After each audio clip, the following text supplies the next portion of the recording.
Salve telanautas, tudo bem com vocês? Olha eu aqui de volta, Heitor Teixeira, pra gente falar sobre os 3 primeiros episódios da segunda temporada de Star Wars Andor. Gente, vamos lá, vai ser importante fazer essa micro recapitulação aqui a respeito da primeira temporada para quem tá chegando agora e não tá com tudo tão fresco na cabeça.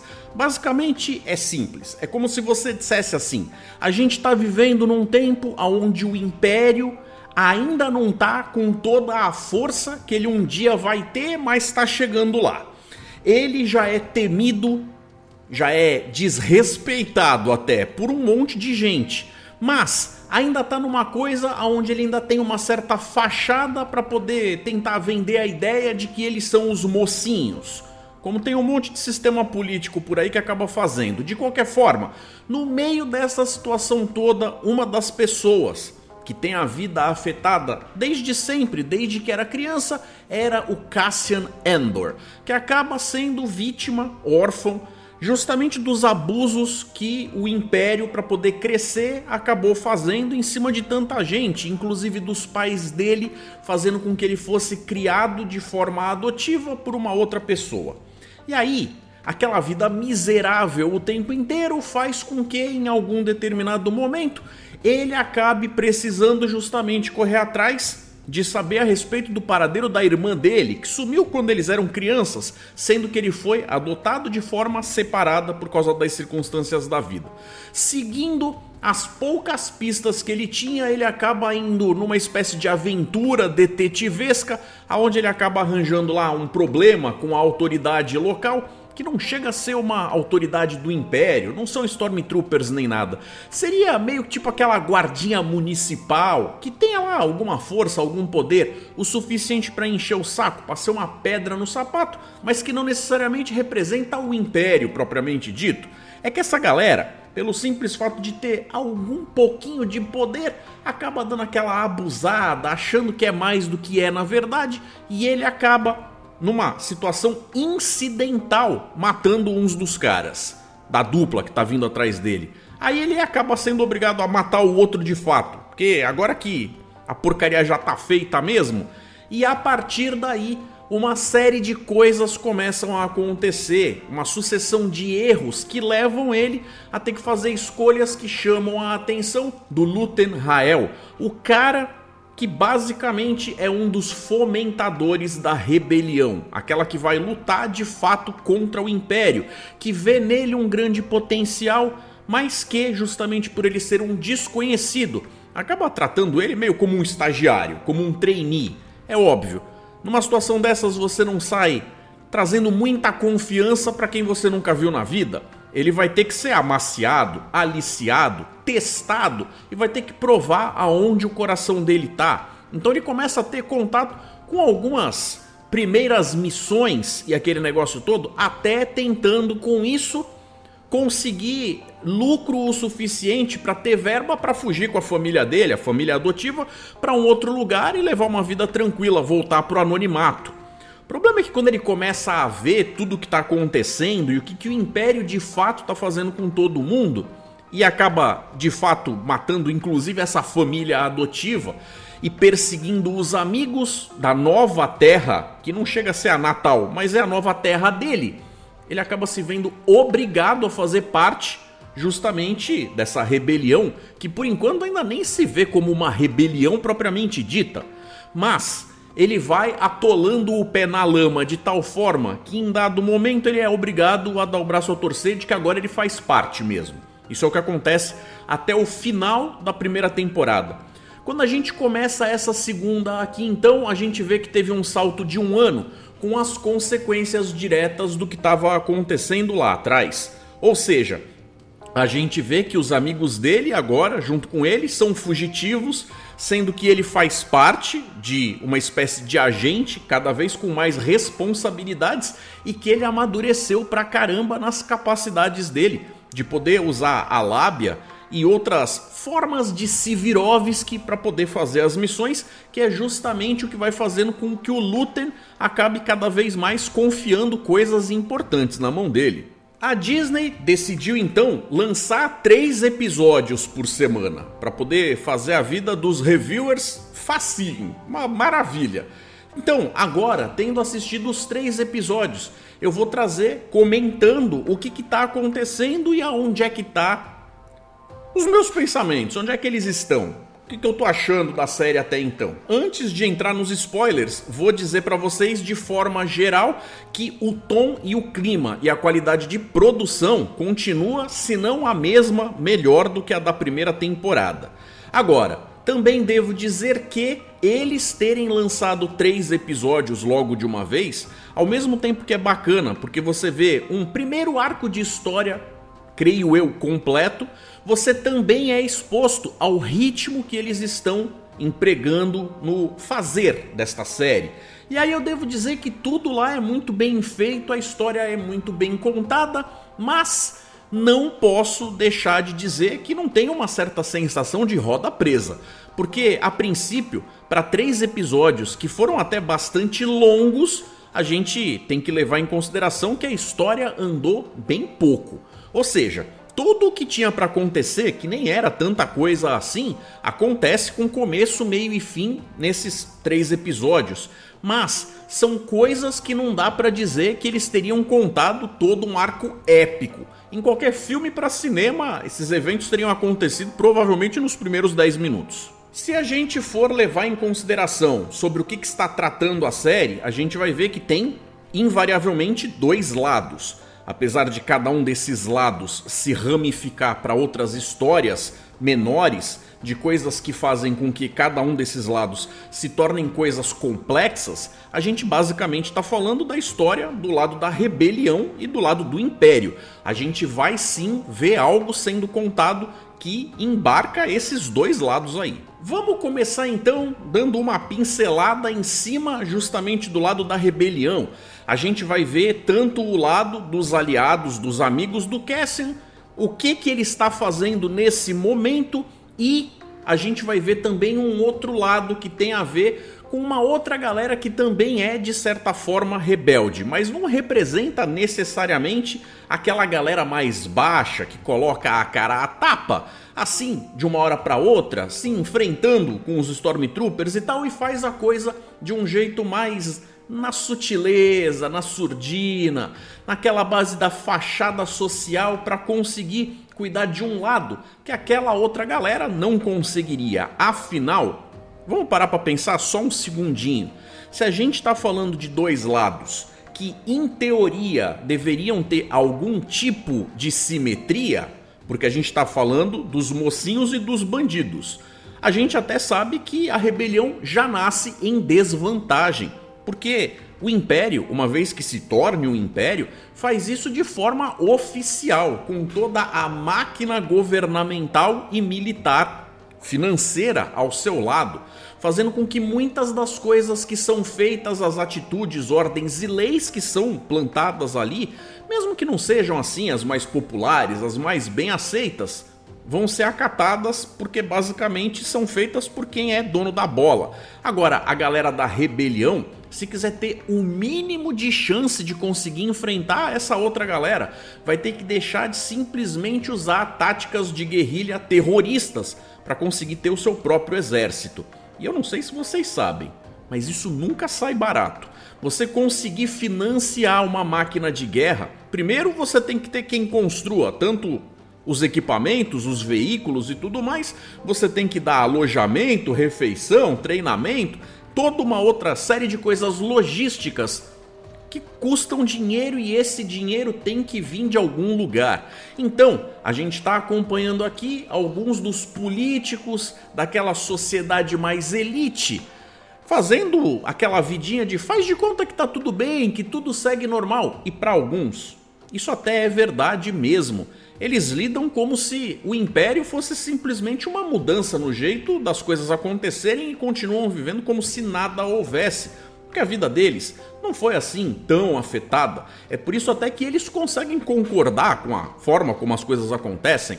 Mas aqueles que se sentem incomodados por conseguirem ver através desse véu da mentira, conseguirem entender de fato o que está acontecendo ali, para conseguirem desviar o dinheiro direitinho, sem serem pegos na primeira burrada, vão ter que conseguir enganar muita gente para continuar fazendo aquela cara de bobão, aquela cara de não sei de nada, eu sou só mais um aqui, mas que no fundo, são alguns de que estão numa certa linha de frente, que é outro tipo de linha de frente, do colarinho branco, uma coisa ali que vai ter que ser feita com quem de fato sabe mentir, e mentir bem, convincentemente, para as pessoas certas, no tom certo, no nível certo, à custa das suas vidas pessoais. Já a galera da rebelião, que não tá assim tão colocada lá no alto escalão financeiro, a elite de Coruscant e até do próprio Império como um todo, acaba se vendo obrigada a levar aquela vida medíocre de quem às vezes não tem nem o que comer, tendo que arranjar trabalho, daqueles dos mais mão de obra barata mesmo, oferecendo coisas para trabalhar com plantação e com outros serviços que seriam talvez até menos úteis ou menos voltados para as características que eles têm de fato. Mas como eles ainda têm que mentir quem eles são, já que eles estão trabalhando basicamente como refugiados, que não tem uma ficha limpa correta, com uma carteira de identidade identificável, eles são obrigados a aceitar certas coisas que parecem muito com imigrantes ilegais. Já do lado do Império, a gente vai ter uma outra discussão acontecendo dentro dos 3 episódios que é muito interessante, ficou mais presente, obviamente, no primeiro episódio e depois, como eu falei, as coisas acabam se ramificando, a gente acaba acompanhando menos personagens.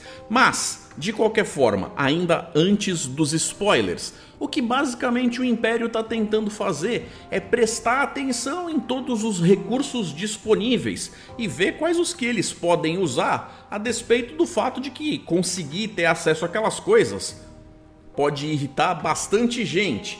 E eles sabem que isso é o menor dos problemas. O problema real mesmo, o maior problema, é o como é que vai ficar a cara deles e do Imperador diante da opinião pública, galera.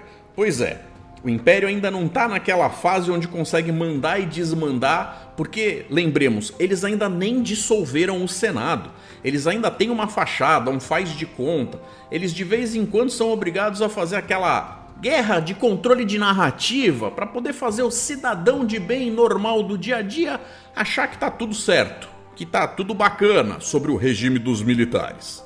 Então, juntando isso, a missão do Cassian, o que está acontecendo na rebelião e o que está acontecendo dentro do alto escalão do Império para um novo plano é o que encapsula a história desses 3 primeiros episódios. Uma história que foi contada com alguns alívios cômicos que chegam a ser só alívios mesmo.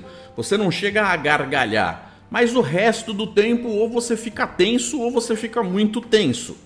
Porque de fato, a série Andor é aquela coisa que a gente diz, é Star Wars, mas não é pra criança. É um outro patamar. Eles se permitem contar coisas aqui com um tom que você estaria acostumado a ver em outro tipo de produção. Se vocês curtem Star Wars e os vídeos aqui do canal, vou pedir para vocês para deixarem um like porque isso ajuda bastante as chances do canal de chegar em novos interessados, que eles possam conhecer mais do meu trabalho, do mundo do sci-fi, da fantasia, da cultura pop e da nerdice em geral. Então a partir desse ponto aqui, galera, eu vou deixar vocês avisados. Vou falar a respeito das coisas dos 3 episódios com spoilers. Então, já sabem.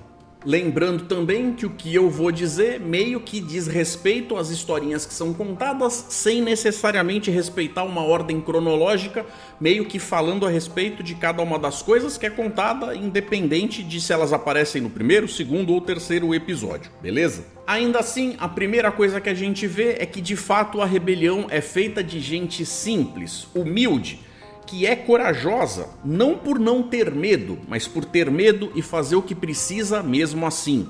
A gente tá vendo lá em Sienar, um dos lugares que é onde são feitas as naves, ou muitas das naves do Império. Inclusive tem vídeo aqui no canal do Almanac de Naves, falando a respeito das naves de Star Wars. Vou deixar no card para vocês darem uma conferida. Então a gente acaba vendo lá, com a ajuda de uma infiltrada, o Cassian se passando por um piloto de TIE, roubando uma nave que a princípio parece ser um protótipo. E para conseguir fazer isso, ele não vai conseguir fazer sem deixar rastros.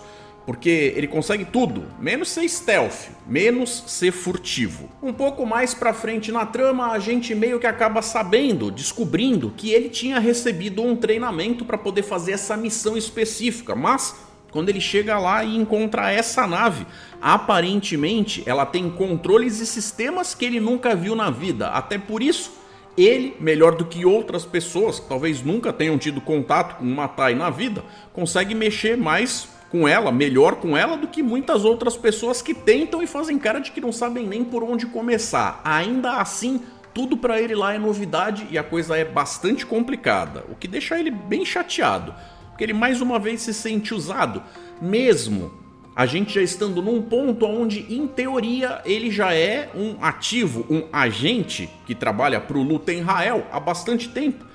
Ao ponto de ter conquistado alguma confiança, né? Pra fazer isso, ele acaba deixando os aliados e amigos dele, que estão na orla exterior, meio que esperando. O que automaticamente não chega a ser a coisa mais confortável do mundo, porque eles lá também estão meio que passando por uma situação onde o Império pode querer fazer o tal do pente fino a qualquer momento. E sem saber aonde ele tá, todo mundo fica preocupado com todo mundo. Nisso, ele acaba levando a nave para um certo planeta com bastante vegetação, com cara de floresta, que é o local onde ele deveria entregar para o próximo piloto que deveria levar essa nave roubada, protótipo, justamente para as mãos da rebelião, para ser estudada e tudo mais.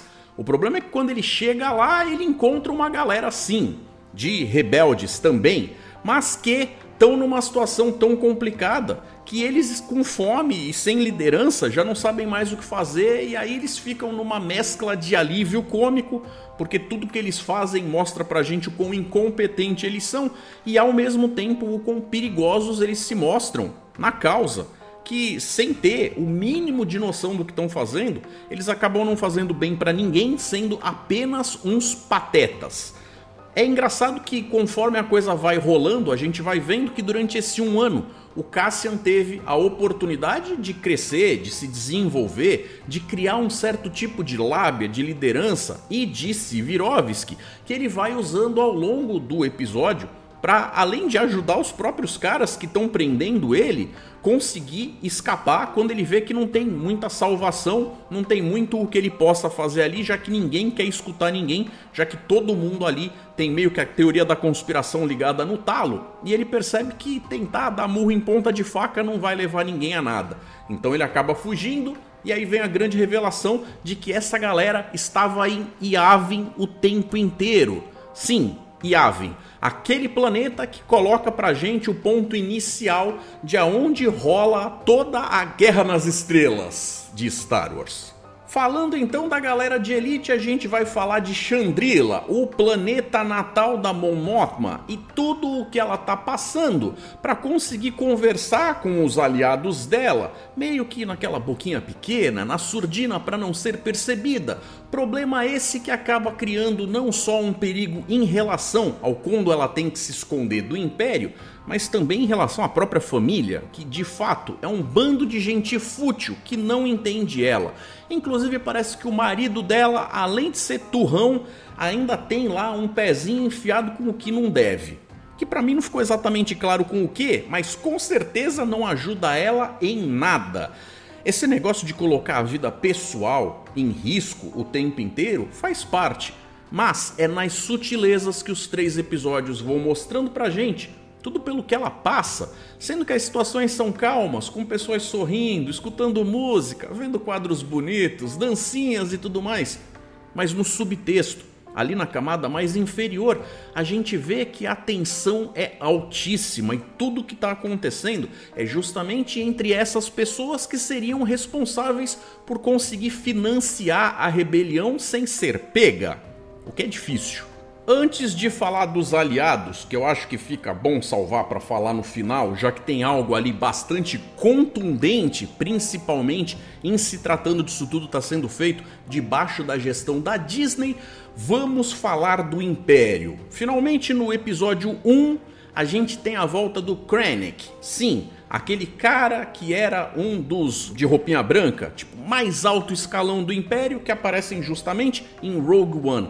Aqui ele junta uma espécie de Inner Circle, aquela galera do Império que, mesmo não sendo os mais graduados, são aqueles que foram vistos por ele, pelo Imperador e por outros mandatários ali como sendo as pessoas que vão tratar desse assunto em questão da melhor forma possível, fazendo com que eles virem uma espécie de gabinete do ódio ali para poder lidar justamente com aquele papo de como é que a gente faz com a opinião pública, sendo que tem lá um tal planeta Gorman que basicamente se entregou à arte de fazer o melhor tecido, tem cara de seda, como se fosse aquela coisa para fazer o melhor corte de alta costura e tal, fazendo com que esse povo tenha chegado a ser meio que soberbo ali, ganhando muito dinheiro com aquilo e tendo algum tipo de status.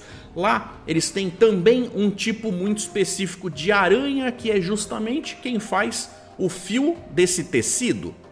E aí eles colocam essa galera para assistir um videozinho lá num telão, mostrando um pouco daquilo ali, como se fosse uma espécie de vídeo de apresentação, quase turístico, quase de curiosidade e tal, quando ele de fato chega para dar a bomba para essa galera. E eles falam assim: gente, o que tem de mais importante lá em Gorman, com certeza não são as aranhas, mas lá eles têm um tipo de mineral, a tal da calcita, que consegue entregar uma quantidade energética muito grande numa quantidade muito pequena, o que é muito desejável. A gente está tentando fazer uma versão sintética disso faz um tempão, que com certeza eles estão querendo isso daí para poder energizar a Estrela da Morte, né? Não sei se alguém está com dúvida disso ou se eu perdi alguma coisa lá, mas de qualquer forma, ele deixa claro que se essa galera não conseguir, como muito provavelmente não vai conseguir, acesso a ter uma versão alternativa desse tal minério, eles vão querer o minério do planeta. E a única forma de extrair isso é sendo absolutamente agressivo, o que com certeza faria um dano ecológico ferrado ali. E aí fica aquele negócio de, olha, a galera do planeta tem representação no Senado, tem uma representação política, eles não vão ficar felizes. A gente até podia fazer um esquema de realocar, mas são muitos habitantes, eles têm várias cidades lá, vai dar problema, isso daí vai dar bafafá. Então o que acaba acontecendo não é nem que eles não sejam capazes de chegar lá e falar, mas que se lasque esse povo, a gente tem equipamento para arrancar a parte do minério do que a gente precisa aqui com facilidade, mesmo que a gente rache o planeta no meio. Eles não estão preocupados com isso, mas eles estão preocupados com como o resto da galáxia vai ver o Império. Então aquela turma tem que criar um plano para como conseguir chegar no tal minério, criando uma história que seja vendível para o resto da galera. E quem é que tá no meio dessa patota aí? A loirinha, a Dedra. Uma das coisas mais interessantes que eles colocam ali é justamente o lance de, por um certo lado, a gente até ser vendido a ideia de que a pessoa pode achar que o Império tenha algo de bom para oferecer, porque talvez não consiga ver todas as atrocidades e tudo mais, é compreensível. Mas estão colocando ela numa posição complicada, porque ela está vendo justamente o lado podre, aquele lado que, se uma pessoa recebeu educação decente e amor no coração pelo seu próximo o suficiente, veria que está errado.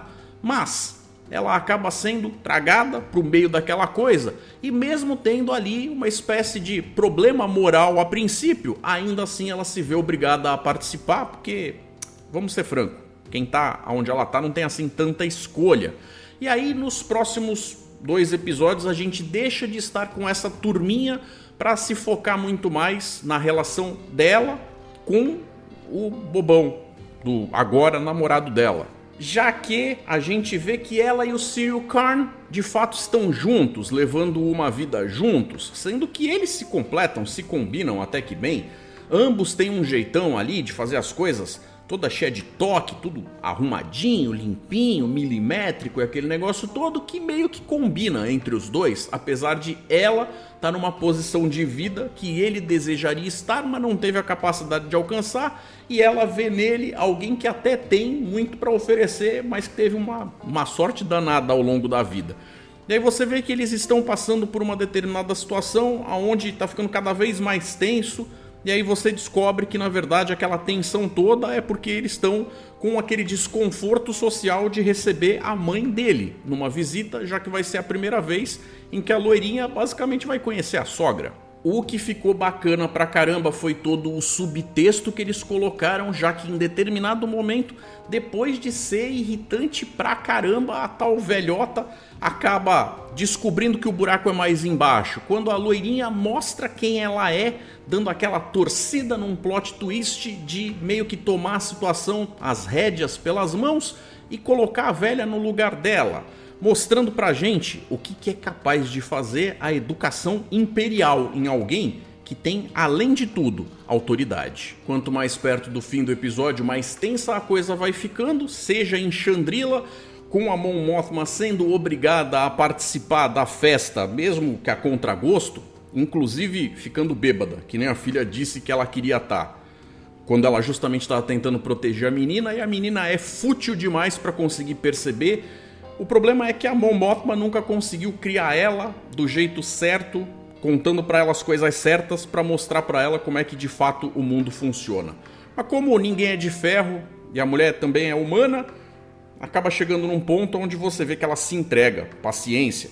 Por outro lado, a gente está acompanhando a história lá dos amigos do Cassian, que justamente estão passando por aquela situação de pente fino, onde o Império, aparentemente em todos os lugares, está apertando o cerco. E aí vai ficando uma situação cada vez mais problemática, já que eles não têm nem a documentação para mostrar que eles podem estar ali, porque eles de fato não podem. O problema todo é, e eu falei que eu ia guardar essa parte do comentário para o fim, justamente pelo peso da coisa. A gente vê que eles chegam a forçar, inclusive, uma cena de estupro, aonde qualquer outra produção de Star Wars tentando fazer algo vagamente parecido com isso ia soar tão forçado, tão fora de lugar, que nem ia acontecer. Mas aqui eles tiveram a coragem de mostrar o tipo de arrogância que alguém com um pouquinho a mais de poder na mão acaba fazendo ao servir o Império, por exemplo. E aí no meio disso tudo a gente vê que o próprio Cassian acabou de fato arranjando um jeito de mandar uma transmissão lá para a assistente do Luthen e mudou de lugar, mesmo não conseguindo pilotar a nave do jeito que gostaria, ainda conseguiu descer e tocar o puteiro e salvar a maior parte dos amigos, já que um deles acaba morrendo. Outra coisa triste foi que eles foram obrigados a deixar o robozinho simpático, meio gago, para trás. Triste. Mas, de qualquer forma, o fato da gente ter conseguido chegar até ali mostra que eles conseguiram fechar um pedacinho da história, apesar de, se você for ver, acontecer mesmo, aconteceu bem pouca coisa. Apesar disso, foram 3 episódios muito gostosos de assistir e, como eu falei, cheios de qualidade. Agora a pergunta fica para você aí de casa, que você pode responder inclusive no momento dos Telanautas. Fica aqui o convite. Tá chegando agora no canal, não sabe como fazer? Dá uma olhada nas descrições do vídeo, que você vai encontrar as regras, e a partir da semana que vem a gente vai poder ver aqui no programa as respostas das supostas perguntas ou comentários que vocês venham a fazer e colocar nesse vídeo aqui. Então participem, vou gostar de falar com vocês a respeito disso, mas de fato vão ser coisas a respeito desses 3 episódios, já que eles estão colocando 3 por semana. Gostaram dos episódios? Acham que esse tipo de tom combina com Star Wars? Vocês viram as pequenas surpresas chegando? Vocês gostaram dos elementos de espionagem, das coisas da conspiração? Ou vocês acham que Star Wars tem que ter uma cara mais leve, com mais cara de Skeleton Crew? Então é isso, galera. Acho que eu consegui passar o meu recado por hoje. Vou ficando por aqui. Fiquem com 2 sugestões de vídeo para continuar acompanhando o meu conteúdo. Um forte abraço, galera. E até mais. Para quem tem cachorro branco em casa, tenta manter a camiseta preta sem pelo.